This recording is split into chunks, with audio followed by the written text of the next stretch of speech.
My wife and I have been married for a little over 20 years. I am 42 years old. We are happy and have two teenage children, Darcy, who is 17, and David, who is 15. I had already graduated from college, and Macy was in her senior year when we got married. I'm an engineering manager at a mid-sized engineering firm in the city, and Macy is a paralegal at a large law firm. We are both active and healthy. We spend at least an hour in the gym several times a week. We also love being outdoors and often go hiking when the weather permits. I'm John Hopper. My height is 180 centimeters and my weight is about 82 kilograms. I'm not going to tell you that I'm some kind of super stud, but I can please my wife when we make love often. This usually happens about 2-3 times a week. Macy is about 170 centimeters tall, has a C-shaped chest, a flat stomach, and a nice curve in her hips. Overall, she is still very attractive. Heads turned to her every time we went out somewhere, especially if she was dressed to the nines. My children were wonderful. They were well-adjusted, got good grades, and enjoyed some popularity at their school. They have been the greatest joys in my life, along with my beautiful wife. I rarely missed one of their games or school performances. I actively participated in their extracurricular activities. I helped them with their homework and took them hiking and camping on the weekends. As an engineering manager, I largely delegated the actual engineering responsibilities to my employees, so I didn't have to work overtime or on weekends. Travel was minimal, just to conferences once or twice a year. Macy sometimes had to work overtime when she was working on a big case, but it really wasn't that much. Okay, that pretty much sums up our lives. Obviously, if that was all there was, it would be a pretty boring story. Storm clouds were gathering, which I did not pay attention to. They came in the form of a brash young lawyer who was hired by the law firm where my wife worked. His name was Brandon Howard. He was a big guy, 190 centimeters tall and weighing about 105 kilograms. He exercised a lot to relieve stress from work, so he was not overweight. He was self-confident, brash, and arrogant. Moreover, he was constantly lonely. I first met him at one of my wife's work events. He continuously flirted with her all evening. She even flirted back a little as I stood there. When I expressed my displeasure, she told me to grow up and that it was completely harmless. As soon as we got home, I tried to explain to her that although I trusted her completely, my problem was that it was completely disrespectful of her to flirt with another man right in front of her husband. I don't think she fully agreed with me that she had behaved inappropriately, but she at least acknowledged my concerns. It took another day or two before everything returned to normal. Life continued for another 6 months. Macy was working on a major case that had been going on for about 2 years. It was finally coming to an end. She started working long hours. I know what you're thinking right now, and no, she wasn't fooling me. It was a legitimate matter and we discussed it thoroughly. She also called home at least once every evening to make sure everything was okay. There were also several other people working late. As I learned later, although they weren't actually having an affair, the flirting still continued and even intensified. The case was finally settled in favor of a client of my wife's firm. To celebrate, one of the senior partners rented a cabin about 4 hours away in the mountains. He invited everyone who worked on the case for a weekend with his significant other. I knew my partner quite well, and we had actually been to the cabin a few times before. As I already said, the children were 15 and 17 years old. They were quite responsible and at the age where they could take care of themselves. We decided to leave them home alone rather than leaving them with my wife's parents. Yes, I warned them against any bad behavior. With that decision made, Macy and I packed our bags and left on Friday afternoon. We reached the cottage in the early evening and carried our bags to the room we were to use. Other than having to put up with Brandon flirting with my wife all evening, it was pretty enjoyable. After telling my wife how unhappy she was about continuing to flirt with Brandon, I decided to just leave her alone and chat with Charles and Louise, the owners of the cottage. Like I said, I liked Chuck and Lou, as they preferred to be called in casual settings. We had quite a lot of similar interests. After dinner and sitting around the fire on the back deck, it was late, so I picked up my wife to put her to bed. I was actually very tired, and still a little angry with my wife, so I moved away from her and went to sleep. The next morning, I woke up to the smell of coffee. Macy was still asleep next to me, so I quietly got out of bed, put on shorts and a t-shirt, and then went in search of the wake-up juice. I walked into the kitchen to find Chuck and Lou busy preparing a large breakfast. Taking my coffee, I walked over and started helping. It was quite a production because besides Chuck and Lou, there were two other couples there, my wife and I and Brandon. George was another lawyer. He was here with his wife, Anne. Kathy was another paralegal who brought her husband, James. Eventually, everyone managed to get into the kitchen just as breakfast was starting. By the time I picked up my plate and headed to the table, I found Brandon had taken my seat next to my wife. "Sorry, but you are sitting in my place," I said kindly. "Oh, honey," Macy replied. "We're in the middle of a conversation. Could you sit over there, please, just now?" "But dear, I was a little busy helping. I was looking forward to sitting and chatting with my wife over breakfast. Everything will be fine just this once. After all, we can talk all the time, but I rarely get to interact with my colleagues outside the office." I was truly stunned. I decided that I really wasn't hungry after all, so I took my plate and put it on the counter. After refilling my cup of coffee, I walked out onto the back deck and sat alone. As I analyzed what had just happened, I remembered the expressions on several other faces when it happened. Something was going on here, and I had the distinct impression that I would not be happy with the outcome. As the day progressed, things didn't go so well. Macy spent most of her time next to Brandon. The only time she really spent with me was when we were both hanging out with other people. She was walking with Brandon when we went camping. We went swimming in the lake, and she spent time with Brandon. I was able to remind her several times that she was my wife and not Brandon's girlfriend. She just laughed it off and said that my imagination was running wild. By the time dinner was finished, I was fed up. When we went out onto the terrace to enjoy the evening and have a drink, my timing was perfect. My wife had just sat down, and as Brandon started to sit down next to her, I moved and pushed him out of the way with my hip as I sat down. Macy was unhappy. She gave me one of her annoyed looks. I simply smiled back and took her hand. She tried to pull it away, but I just squeezed harder, refusing to let go. Instead, she practically refused to talk to me. It was quite an unpleasant couple of hours as everyone else felt the tension. I had finally had enough. This weekend turned into a complete disaster.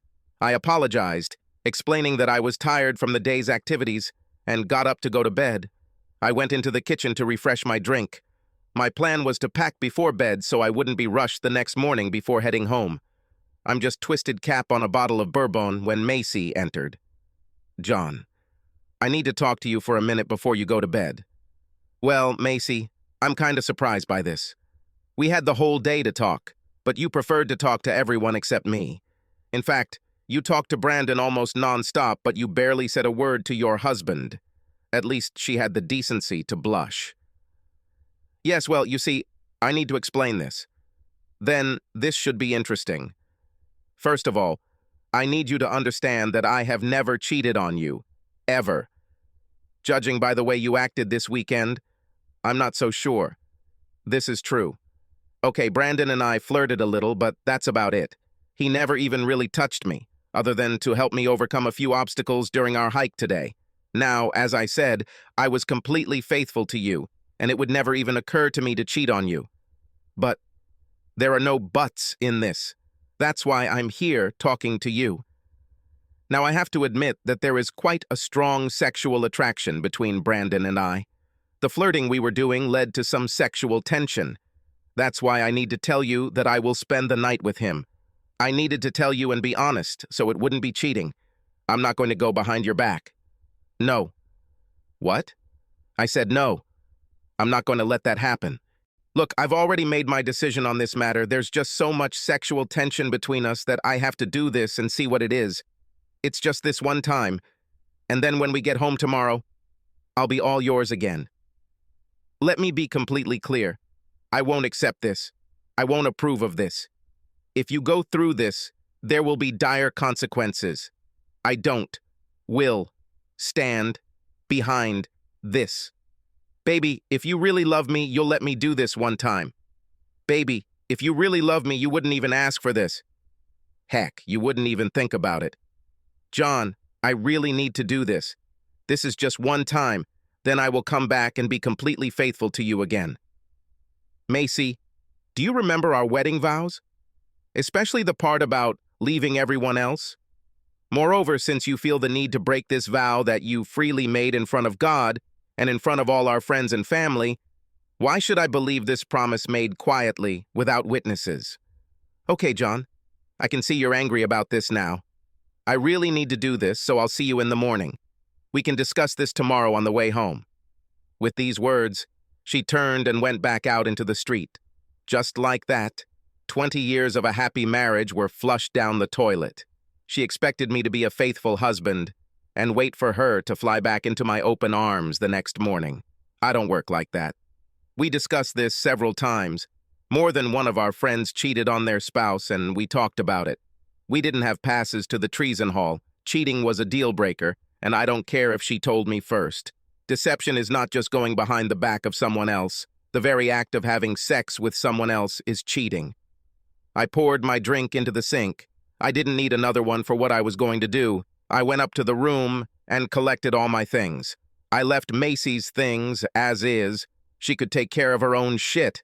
Having turned off the light in the room, I sat on the bed and waited. An hour passed before I heard everyone return to the house and go to their rooms. I waited another half hour to make sure everyone was either asleep or otherwise distracted. Taking my bag, I quietly left the room and closed the door.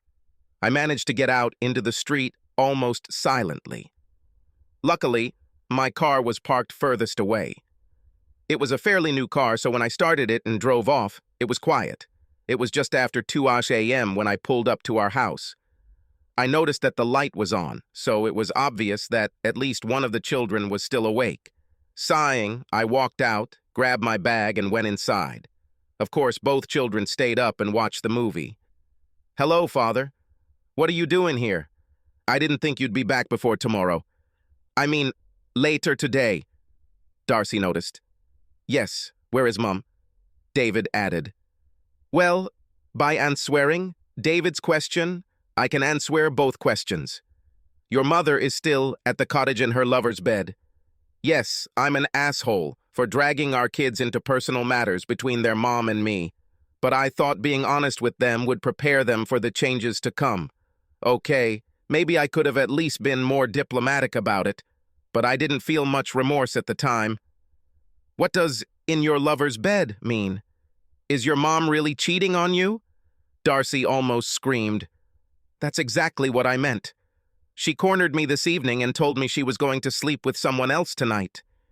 I decided I didn't want to wait for this, so I packed my things and returned home. I let her lover drive her home. I didn't think that I would have to wait for her somewhere nearby. We talked some more, then I took my bag to the spare room. I spent the next hour moving all my things from the room we used to share into what would now be my room. Luckily, the guest room was a second master bedroom with its own bathroom. The bed was also quite comfortable. As soon as my things were moved, I fell onto the bed and fell into an exhausted sleep. I woke up a few hours later to my phone ringing. Looking at him, I noticed that it was my wife calling. I sent it to voicemail. Looking closer, I saw that she had left half a dozen text messages, and this was her third call. Just for fun, I read the messages and listened to the voicemails. The first were her curious questions about where I had been and that breakfast was almost ready. Then they became concerned about where I was. The ones that were later were angry, demanding to know where I was and demanding that I get my ass back there so they could pick it up and take it home. The latter told me that she had to get someone to give her a ride and that she would kick my ass as soon as she got home. Well, I was already awake, so I had to get up and get ready to face the new day. Hurricane Macy will arrive in about 4 hours, and I needed to prepare for the storm. I had a feeling she would be angry. There was no remorse in the last message she left. I got up, showered, got dressed, and headed downstairs for breakfast. By the time I finished eating, the children were already up. I explained to them that they should probably stay out of the crossfire since their mother was not in a very good mood. Surprisingly, they just laughed at it. I had a bad feeling about what would happen when she returned home. They didn't seem too happy with what she did. "Where the hell are you, asshole?" The slam of the door announced the arrival of Miss Congeniality. "What the hell was the idea of leaving me there like this? Do you have any idea how humiliating it was for me this morning when everyone found out you left and I had to beg for a drive home? You bastard! I was going to pull you into bed today and have sex, but now you can just forget about it." I simply smiled back at her. In fact, I was amazed at the composure I showed her. "First of all, dear, I don't care how humiliating you may think it is. Trust me, it wasn't nearly as humiliating as it was for me when you jumped into bed with that asshole and everyone knew it. Secondly, I have absolutely no interest in ever having sex with you again. Now you're damaged goods. Do you really think I would take you after your asshole lover was there? How can you talk to me like that? I am your wife." "No, that's not true. Well, you may still be that way on paper, but in reality, my wife disappeared sometime yesterday. You're just a cheating bitch." "What are you talking about? We discussed this last evening. I told you this in advance, so I didn't lie." "Okay, let me ask you a couple of questions. First, last night did you sleep with someone who was not your husband?" "Yes, I told you I was going to bed with Brandon." "Second, did you have sex with him?" "Of course I did it. Why do you think I went to bed with him?" "Then it's okay, because you allowed yourself to be fucked by someone other than your husband. You cheated, end of story. It doesn't matter whether you told me about it or not. In fact, you didn't even ask. You said you had already made your decision and that I had no say. I even told you not to do this. I told you that I am completely against this. You just went ahead and did it anyway. But if you really love me, you will let me do this. If you really love me, we can get through this." "You stupid bitch! If you really loved me, you would never even think about sleeping with that asshole." With that, I turned and went into the garage to work on my 1969 Nova. Initially, it was an ordinary 6-cylinder engine with a 3-speed manual transmission. I replaced the engine with a 383 subcompact, and the transmission was now a 4-speed Borg-Warner Super T10. Yes, I know many new gearheads use a Restamod by installing a newer computer-controlled motor. Of course, they get more power and better fuel economy. I'm old school. I hate all this computer-controlled crap. It takes a computer genius just to keep this stupid thing running. With the old engine, I can screw it in, plug it in, and it will work. This is newer shit. You screw it in, plug it in, install the computer controller, then take it somewhere else and pay the guy another $1,000 to set it up before you launch it. No thanks. Over the next few months, Macy tried to get me to talk. I wasn't interested in that. She also tried to come into my room several times late at night. I changed the locks and she didn't have the key. To me, we were now just platonic housemates who happened to have 2 children together. Why didn't I just divorce her? Children. I didn't want to just be a part-time dad. I loved my children and wanted to be close to them. Besides, I only had 3 years left before David would graduate and go to college. Macy tried to get the kids involved to get me to talk to her. Nothing good came of this. The kids were seriously pissed off about what she did. She tried to confront me to turn them against me. It was Darcy who set her on the right path. "Mother, Dad never told us anything bad about you. You, on the other hand, have complained to us about him several times. Don't blame Dad for turning us against you. You did it yourself. Yes, there were sad times in the Hopper family." After 4 months, Macy began to wear very little clothing around the house when the children were not around. She started wearing very sexy lingerie to try to lure me into her bed, or into my bed, whatever works for me. I have to admit it was hard to resist at times. After all, she is a very sexy woman. However, I was determined. I simply could not get past her betrayal. 6 months have passed since that night. "I can't stand it anymore, John," she said, "dress it in a transparent black peignoir. I need you. It's been 6 months since we had sex. I need you to come to bed and fuck me. Why don't you go to your lover and ask him to do it?" "I have no other lover, John. I haven't had sex since that night in the cabin. Now I need you. And if you refuse to do your marital duties, I will have to go out and find someone else to do your job. Well, it was an ultimatum. I looked at her and said, just don't bring them here. I will not tolerate you bringing any of your lovers into my home. Go to their home, motel, or even the back seat of their car, but don't bring them here. A depressed expression appeared on her face. Then she turned and ran out of the room, sobbing. Choices have consequences. I don't want anyone else. I just want you. I heard her sobbing as she ran out of the room. You might be wondering why I didn't take the opportunity to just fuck her. After all, she is a very beautiful woman, and it has been 6 months since I had sex with her. Well, it's true, and I gave in to temptation. The problem was that I simply could not accept the fact that she had willingly humiliated me in front of her coworkers. Every time I tried to think about having sex with her, all I could imagine was her coworkers laughing at me as she lay on his bed, having sex with him. Pictures of their copulation and sexual scenes passed through my imagination. I lost all desire for her. Sure, she was beautiful on the outside, but all I could see was the ugliness inside of her. This was a week later, Saturday evening. I was relaxing in the living room, drinking scotch and soda and reading a book. Macy came down the stairs and stood in front of me. She was wearing LBD jeans, stockings, 12 cm CFM heels, and her expensive jewelry. Hair and makeup were done to perfection. She looked like she was ready to go to one of the most luxurious holiday parties we usually went to together. John, I need you. I want you. I beg you. Please take me upstairs and take me. I can't take it anymore, so if you're not going to take me, I'll go find someone who will. I told you last week that I would do it if you said no. This is your last chance. Please don't make me walk out that door.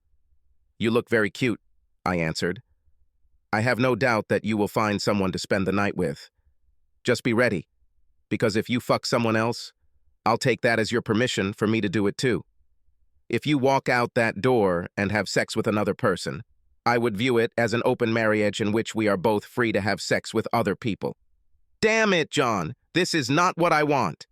I willingly offer myself to you, but you continue to refuse me. I don't want sex with other people. I'm damn sure I don't want you to screw other women. You're driving me to this. It's not the same thing. If you don't need me anymore, why don't you just divorce me? Do you want this? Do you want me to divorce you? Damn it, no. I want you to take me as your devoted wife again. You weren't very loyal to me in the hut, so why should I expect you to be loyal to me now? Because I promised to be. And a little over 20 years ago, you vowed to be the same. What makes you think I can trust any of your promises now? Wonderful. If this happens, don't wait. Fine. If this is your choice, then I will begin to negotiate with a couple of ladies who have shown quite open interest in me. You're the one who's forcing this. If you go and fuck another woman, I'll divorce your ass so fast you won't even know what hit you. I will get the house, children, and more than half of the property. You'll end up living in a one-bedroom apartment and eating top-notch ramen because of all the child support and spousal support you'll have to pay. Then, just to annoy you, I will also interfere with your visits. Yes, good luck with that. You do realize that children are old enough to decide which parent they want to live with, right? Do you want to place a bet on who it will be? Continue. Go somewhere and have fun. I really don't care. She started crying again. What do you want from me? How long are you going to punish me? What can I do to make you love me again? She burst into tears. There is absolutely nothing you can do. You've already done it. Once and done. You fucked another man and humiliated me in front of your friends. As for what I want from you, I want to coexist in this house as roommates for the next 3 years. Once David turns 18, graduates from high school and goes to college, we will divorce and go our separate ways. Until then, we will live in the same house and raise our children together. If you want to divorce me before then, go ahead. I can't stop you. Just keep in mind that the kids will most likely want to live with me. This means that I will stay here in the house and you will pay child support.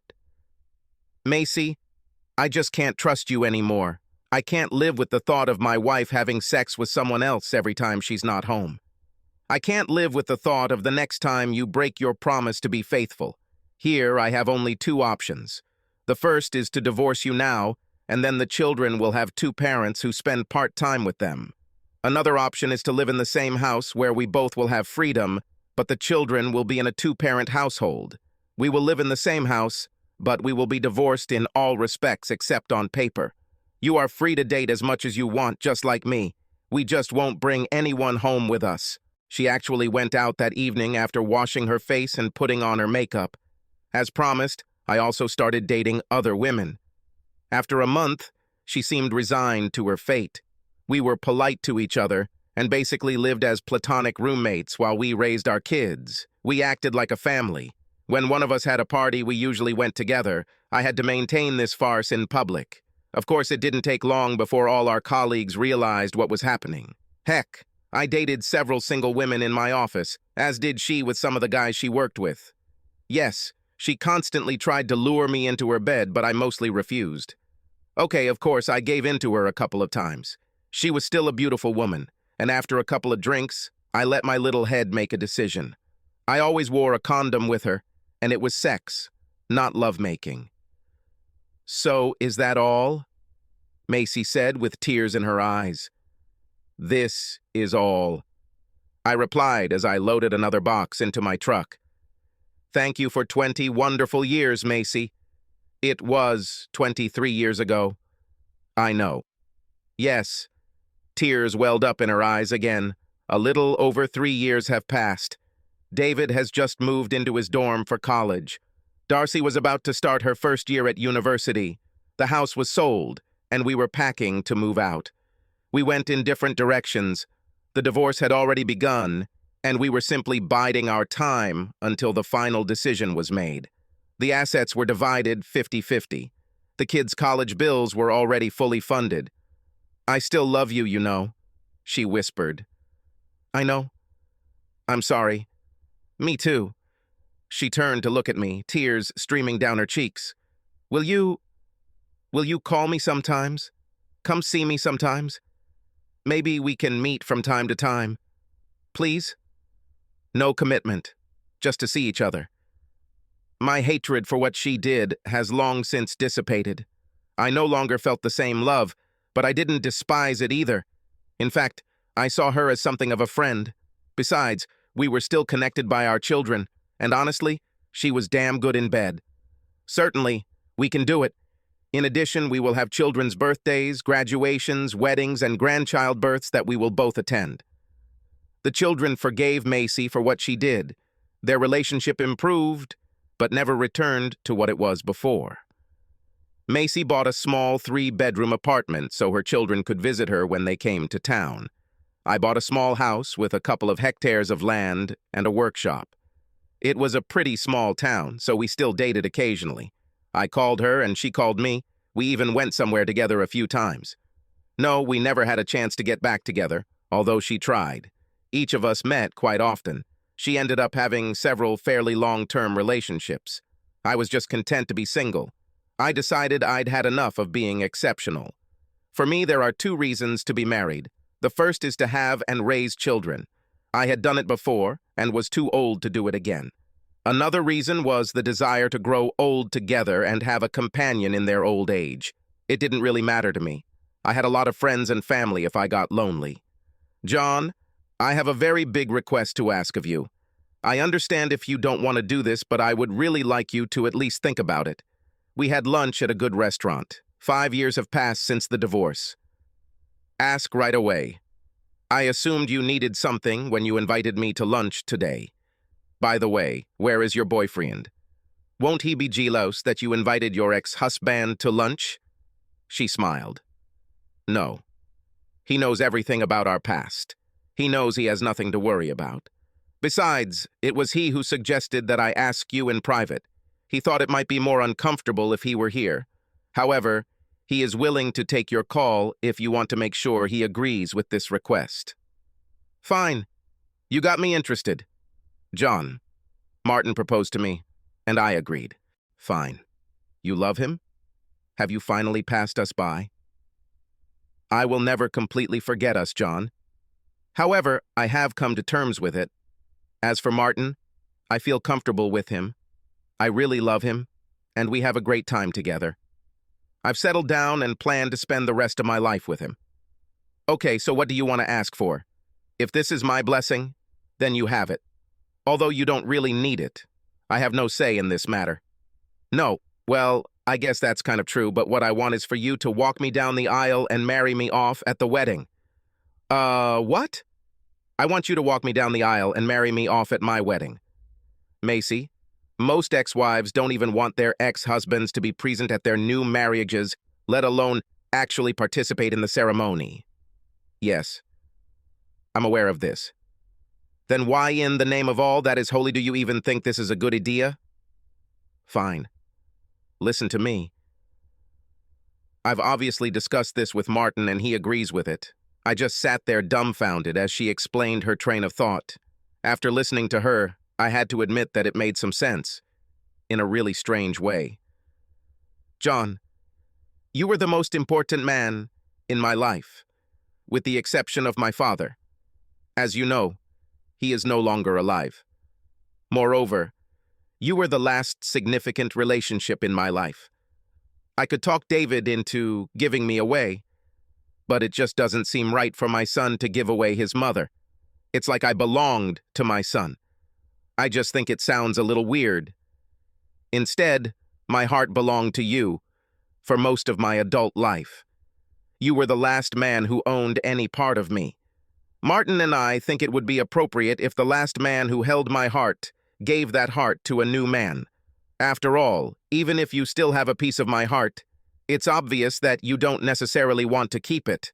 This would be a great way to show that you are giving her up and handing her over to someone else who will care for her and protect her. I think the symbolism of this would show that we are still friends, but our love is completely over, and my new husband is now taking it upon himself. Yes, that sounds crazy to me too. I actually called Martin. I actually met him that evening for a few drinks at a local bar. He also liked the idea. Of course, he was skeptical when Macy first brought it up, but after listening to her reasoning and discussing it fully, he liked it. I still wasn't convinced. I just thought there was too much weirdness in it. I also called my kids to get their thoughts on it. Who is marrying this woman off? Her family and her ex-husband do it. Yes, it just sounded wrong on several levels, but it's what she wanted. I have to admit that it seemed to work. I was passing the baton to her new man. I truly felt like our relationship was finally over, and her new relationship was fulfilling. Of course, there were a few comments, but mostly they were received positively. It certainly made the reception a lot of fun. Several ladies approached me and asked if I wanted to start a new relationship since I had finally ended my previous one. I think that among these women there may be 3 or 4 who could take a swing at me. Let's see. At least my weekends for the next month or 2 won't be boring. Subscribe to our channel so that your second chaff doesn't cheat on you, and go ahead and listen to the next story, because this story is nothing compared to the next one. If you're under 18, don't even think about listening to the next one.